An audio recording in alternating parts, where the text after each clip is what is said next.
Japan के doctors हैं, उन्होंने एक रिसर्च की, शायद मैं कई मजलिसों में बता चुका हूं। रिसर्च की कि इंसान बूढ़ा क्यों होता है, असलन बुढ़ापे का वजह क्या, बुढ़ापे का रीजन क्या है।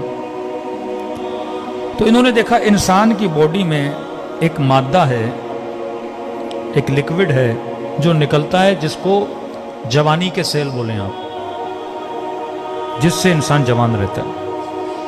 अब बोलते हैं 34-35 ईयर के बाद वो बनना खत्म हो जाता है, यानी 35 साल तक या 40 साल तक वो बनता रहता है, और क्योंकि बनता रहता है इंसान जवान रहता है। अब वो बनना खत्म हो जाता है, जैसे वो बनना खत्म हो जाता है इंसान बूढ़ा होना शुरू हो जाता है, बाल सफ़ेद होना शुरू हो जाते हैं, खाल पे झुर्रियाँ आना शुरू हो जाती हैं, घुटनों में तकलीफ होना शुरू हो जाती है। तो अगर इमाम ज़माना आज तक जिंदा हैं तो मेडिकली कोई रीज़न है ना, अल्लाह जो भी करता है असबाब के ज़रिए करता है ना। हमारा वो मटीरियल और मादा ख़त्म हो जाता है, मौला का ख़त्म ही नहीं हो रहा, तो मौला अभी तक क्या है, जवान है। खुदा जिसे चाहे 1000 साल हजरत नूह को जिंदगी दी, भाई नूह कैसे जिंदा रहे, आज 120 साल ही बंदा जिंदा नहीं रह सकता। तो वो चीज हजरत नूह के बॉडी में थी, मुदाम बन रही थी, जिससे हजरत नूह क्या रह रहे थे, जवान रह रहे थे। अब इन्होंने कहा कि हम देखें कि ये मादा किस चीज से बनता है, ताकि हम कोई दवाई बनाएं, कोई टैबलेट बनाएं, कोई गोली बनाएं, कि अगर ऑटोमेटिकली नहीं बन रहा, हम बाहर से इंसान के पेट में डालें और जिससे इंसान क्या रहे, जवान रहे। हजारों पौधों पे इन्होंने रिसर्च की कि वाकई ये किस चीज से बनता है, कैसे बनता है।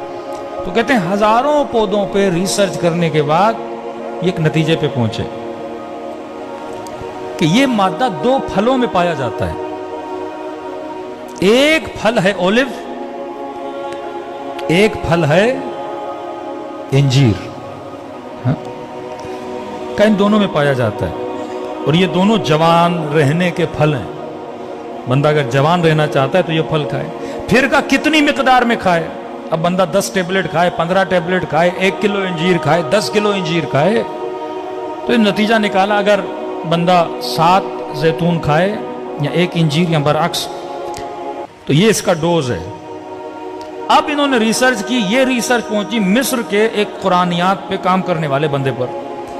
उसने देखा कि पूरे कुरान में परवरदिगार आलम ने एक फल का नाम 7 मरतबा लिया है और एक फल का नाम 1 बार लिया है।